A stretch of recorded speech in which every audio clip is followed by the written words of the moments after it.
안녕하십니까. 2024년 8월 11일 최병무의 팩트 시작하겠습니다. 어제 그저께 국회 과학기술정보방송통신위원회에 청문회가 있었죠.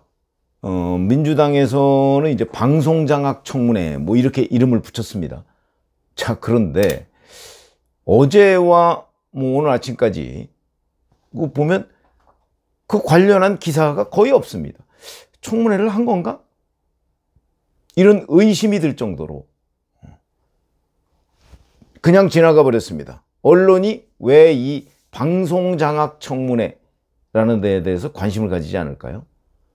엊그제 그 진행 과정을 보면 그럴만하다 그렇습니다. 그 뭐냐면 자, 원래 그 이진숙 방송통신위원장 등 한 29명 정도의 증인을 채택했는데요.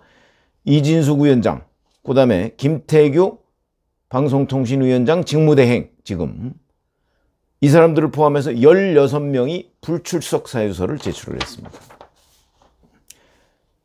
이건 무슨 얘기냐면 여당 국민의힘이 이거는 문제가 많은 청문회야, 이건 청문회도 아니고 정치공세야 라고 판단을 했기 때문에 협조를 안 한다는 큰 원칙을 세워놨기 때문에 이건 뭐 다 정치공세장으로 활용하려고 하는 것 아니야 라는 의도가 너무 뻔하다. 그러니까 우리도 마지못해 참석은 하지만 뭐 일방적인 무슨 뭐 청문회라는 이름의 그 정치공세장이 되는 것을 막기 위해서 참석은 하지만 이거는 불법이고 부당한 거야 라는 생각을 가지고 있기 때문에 정부도 이진숙, 김태규 다 불출석 사유서 내고 지금 불참을 했죠. 그러다 보니까 뭐 알맹이 없는 맹탕 청문회가 될 수밖에 없다. 처음부터 그랬다. 실제 어떤 일이 있었는가? 민주당의 뭐 이훈기 의원이라는 사람이 윤 대통령이 한상혁 방송통신위원장을 면직한 것에서부터 방송장악이 시작됐다. 방송장악의 핵심은 윤 대통령이다. 뭐 이런 그 어떤 정치 공세를 벌였고요. 한민수 의원은 방통위가 1시간 35분 만에 박문진 및 KBS 이사 후보자 83명의 지원서를 살펴보고 이사 13명을 선임한 것은 비상식적이다. 이렇게 주장을 했고요. 여기에 대해서 조성은 방송통신위원회 사무처장은 7월 31일에 개최한 박문진 이사 선임 회의 개의와 절차에 불법이 있었느냐? 이런 국민의힘 박충건 의원의 질문에 대해서 불법은 없었다. 이렇게 답변을 했습니다. 그러니까 또 국민의힘의 뭐 최수진 의원이라는 사람이 2021년 문재인 정부 때도 박문진과 KBS 이사 선임에 지금과 거의 동일한 시간이 걸렸다. 뭐가 비상식적이냐? 이렇게 반박을 했고요. 결국은 여야 의원들이 서로 뭐 이런 식의 공방을 벌이고 그 다음에 방송통신위원회 관계자, 뭐 방통위 사무처장 뭐 이런 사람 뭐 몇 번 설명하고 2시간 만에 끝냈습니다. 왜냐면 뭐 핵심 증인이 다 안 나왔으니까 거기에서 뭘 더 얘기하겠습니까? 민주당은 방송 장악을 뭐 따지겠다 그러는데 글쎄 그 문재인 정부 때 했던 거하고 거의 똑같은 양상이 지금 윤석열 정부 때 벌어지는 것인데 지금 윤석열 정부의 그 이런 조치들이 방송 장악이라면 결국 문재인 정부 때도 방송 장악을 했었다라는 고백을 먼저 한 다음에 뭐 청문회를 하든가 말든가 해야 되는 것 아닌가. 이게 일반적인 상식이라고 저는 봅니다. 그러다 보니까 여야 협조 없이 야당 단독으로 밀어붙인 이 청문회는 결국 국회 과방위 상임위원회만도 못한 그런 비참한 결과를 낳은 것 아니냐. 의미가 없는 청문회가 돼버렸습니다. 그냥 정치 공방만 주고받고 끝. 근데 거기에 방송통신위원회 위원장, 부위원장 아무도 안 나오고. 그럼 뭐 이게 무슨 의미가 있습니까? 그래서 이제 언론도 민주당이 거창하게 구상했던 방송장악 청문회 뭐라고 하는 이름까지도 이런 부분에 거의 주목하지 않는 거다. 근데 이런 거를 앞으로 14일에 그 다음에 21일에 2차, 3차 청문회를 열겠다는 거거든요. 뭐 비슷한 상황이 벌어지겠죠. 그때는 아예 한 줄도 안 나오는 일도 벌어질지 모른다. 라는 거고요. 자, 이런 식의 야당 단독 청문회 유난히 이번 22대에 많습니다.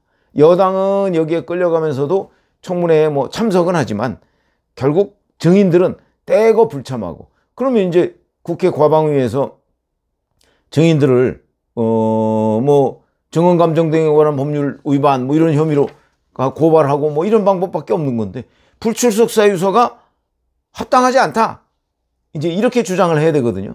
그게 얼마나 먹힐까요?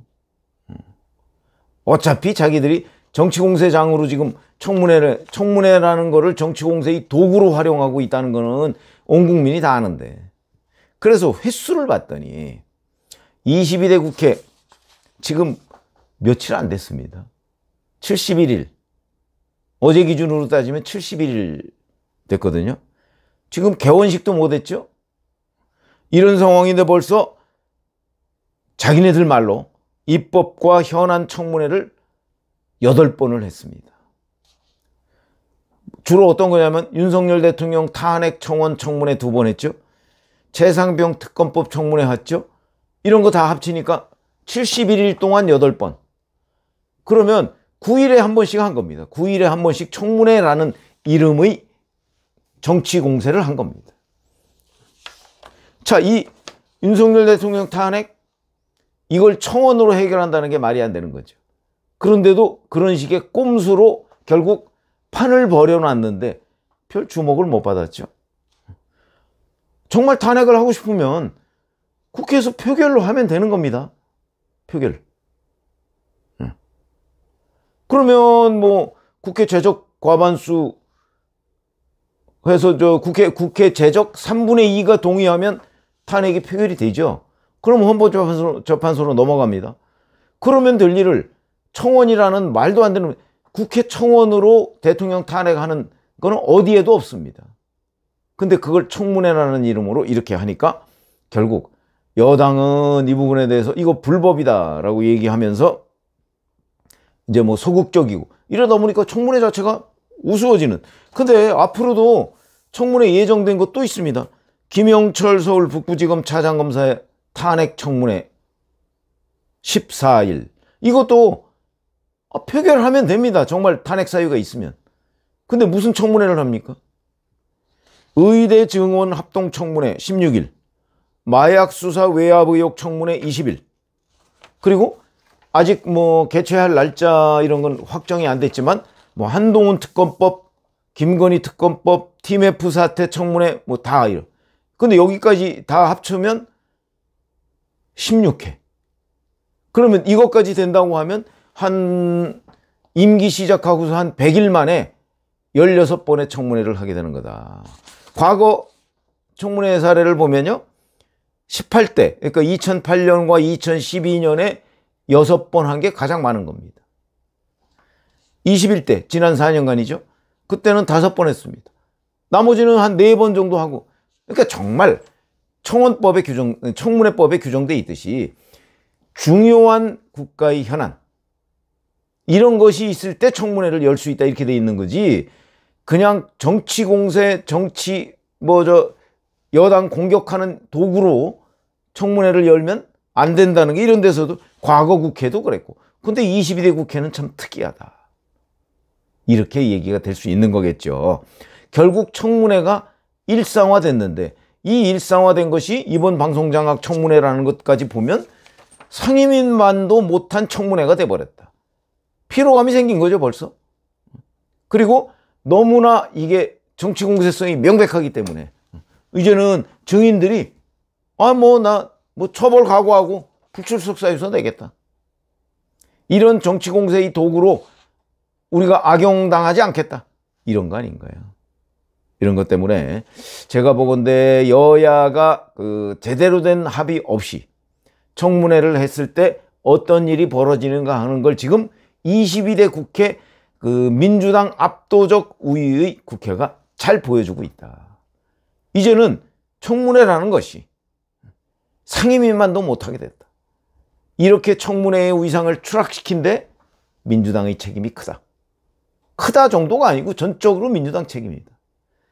그래서 청문회에 대한 본래의 의미, 목적 이런 걸 살리기 위해서는 정치 공세 또는 정치적 이슈를 두고 청문회를 벌이는 일은 자제하지 않으면 앞으로 이제 청문회가 상임위만도 못한 바로 엊그제 했던 그런 상황이 되풀이될 것이 너무나 뻔하다. 이거는 곧 국회가 우스워진다는 얘기하고 똑같은 얘기입니다.